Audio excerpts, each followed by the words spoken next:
Goosebumps. They're so good, it's scary. Hello, Goosebumps fans. It's time for another Why Not episode. Kind of interesting. It's like, I'm pretty sure Squid Jib did this, which they did this like 10 months ago as I'm recording this, and I'm like, oh, and then I'm like, I don't have it in here. Why don't I have it in here? What the hell? Maybe I have it like in the back. Let me check. Yeah, it might actually be in the back. Oops. That's what happened. Yeah, because it was in the back. I was wondering what the freak is going on here. It's like, where is it? Actually, I don't think it's in here. Well, anyways, whatever. Let's do an episode of Ghost Camp. So, Ghost Camp. Oh my goodness. I can see why it's unloved. Well, it's the secondary unloved. You know, the first unloved was 2003, where they phased out 4 to 5 books. Now the unloved in 2015, they actually took over half of the original books and said, yeah, no. Ghost Camp is included in that. So why? Why is it not re-released? Because they did have some ghosts. It's like, seriously, they did have ghosts. It's like, yeah, it's like it took them a freaking long while to even put the headless ghost into this. So Ghost Camp doesn't make sense why it didn't get to have a nice little re-release, but we're here about the episode. So this freaking book is intense. The last few books, I think, when it comes to R.L. Stine, it's intense. Well, the original books. It's like, this is where we're at the point of where, oh my goodness. It's like, what in the world is going on? I'm pretty sure we could say maybe Fear Street got to him, if we don't go with the whole thing of he has ghostwriters, but let's just say Fear Street got to him, and as soon as it got into him, he actually accidentally wrote this book the way he did, because it kind of sort of is hinting at freaking Fear Street. I mean, if you haven't read Fear Street, dude, oh my goodness, you wonder some freaking stuff to show that he actually does know how to do horror. Fear Street, man. Fear Street. Anyways, so here's a few things that happen. There's just a lot of stuff. So let's go with like the props and stuff. Hopefully you're not hearing this crap, but I bet you are, because bastards. Anyways, let's just do this because the stupid, dumb freaking interview and thing, the outlining wasn't good enough for it, which I doubt it. I doubt it, because there's some times where you can say the outlining isn't good for it, or just the fact if they didn't get to the freaking book. Yeah, there's just some parts of where it's like, yeah, outlining. I'm pretty sure when it comes to this book right here, they might have not even gotten to this book. They jump around, dude. It's like, if you notice, they jump around. It's like, oh, here, tales that give you goosebumps, and Goosebumps 2000, 2 books for the Goosebumps 2000, and then over there and over here and make our own. And it's like they jump around. Seriously, they jump around. So I'm not surprised if this is one of the books that they were going to get to someday, question mark. But anyways, yeah, it's kind of funny how the camps ones they could not do, but they did Camp Night Moon. I mean, Camp Nightmares. Like, they did that one. That was like the first one, question mark. Part of the first season, question mark. But it's like, yeah, they seem like they can have a camp. So it's like all the camp ones should have been easy. It should have been like, we did one for season 1. Let's do one for season 2. Let's do one for season 3. It's like you would figure they have a camp. They can easily do this. It doesn't make sense that they're like, oh, well. So let's see.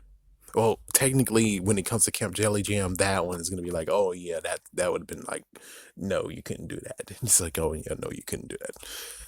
But more stuff that this one involves. This involves a camp. They have to do some messed up fog, which I'm pretty sure that could actually have been CGI and that would have worked, or they could actually do fog machines. I don't fucking know. There's a monster, so I'm pretty sure they could actually do the monster thing, but that would be like again more CGI. That would have been maybe an issue. The Then we get to the crazy parts of the stuff here, where it's like, let's see, one of the campers, Lucy, actually put her hand into the fire and took it out, and she actually has some burns. Well, basically, they're gonna have to put like fire deterrent on the girl, and the girl will stick her hand in there. And so, usually, already that's a red flag. Could they dance around it? Yes, but there's even more stuff where it's like they can't really dance around this. And of course, well, sadly, we have the whole Days Gone By, Horses, talent show. That would have been most likely scrapped, just like how Paparina just glanced over that. A floating camper for a split second, that's possible. A girl found in the water, head down as if drowned, and then she comes back up. It's like, that's kind of borderline pushing it. Then you have a tent pole in someone's foot. That's pushing it as well, but I think you could get away with it, question mark. But what about the damn kids though? And it's like, yeah, a fork in the neck. Can that be possible? Maybe, but do we really want kids to see that? I don't think so. A head got taken off during a soccer game, like in the face. That's something that's like, yeah, it's to the point of where I could actually start saying R.L. Stein started to write in a way of where it's like, let's see if they can make these into episodes. I'm like, the secret bet of where it's like, I'm pretty sure they won't make these in episodes because I'm making it so messed up. So it's like, let's see if they do it. Let's see. It's like, let's place a bet. It's like, I'm pretty sure there could be a secret bet going on of where he's like, there's some books that he created just to see if they're like, yeah, we can't do that. Let's see some messed up, crazy stuff that kind of reminds me of Tokyo Ghoul, like the first few episodes of where the girl who was a ghoul that actually was like around freaking Kaneki. Yeah, so you have Lucy who's forcing herself on Harry. Oh my goodness. And let's see. Yeah, of course, like I said, the monster, and then all the people, all the ghouls, all the ghosts fight, and then they just turn into nothing. Not to mention, what about the blue goop? But I'm pretty sure the blue goop is easy to freaking make. That would have been cool. So when it comes straight down to it, this episode could have happened, but the thing is that there's so much stuff in this that makes you say the CGI might be an issue to them. Question mark. And what's worse is the freaking bodily harm they have to demonstrate on screen via the freaking actors. The kid actors have to have that done to them. Not really, but it's like there's some things where it's like they're borderline going for it.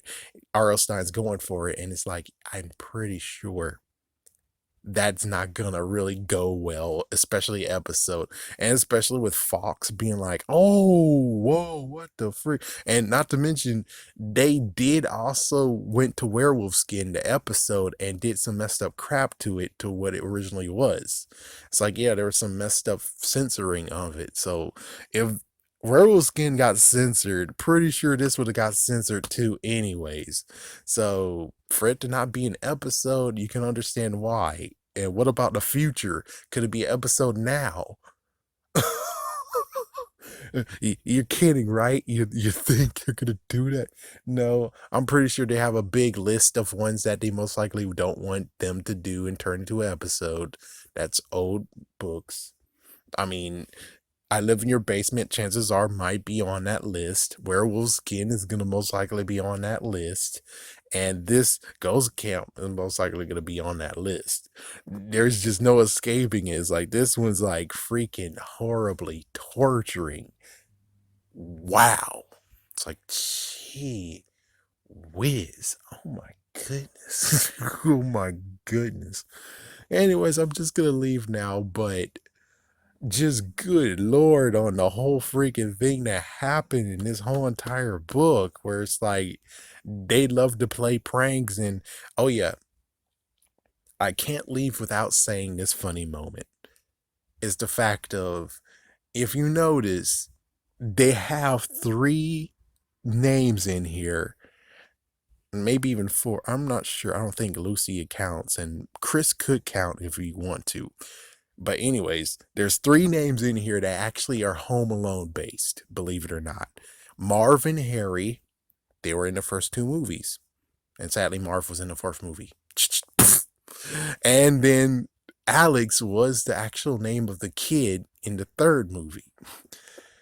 And Chris Columbus, he's the one responsible to help make the movie franchise to something, even though it's not really a franchise. It's just two movies that came out, and then the rest of them, I think he was involved with the third one, but the fourth and fifth, oh hell no. Anyways, it's kind of interesting that that's true. Well, have a scary day. Have a scary night.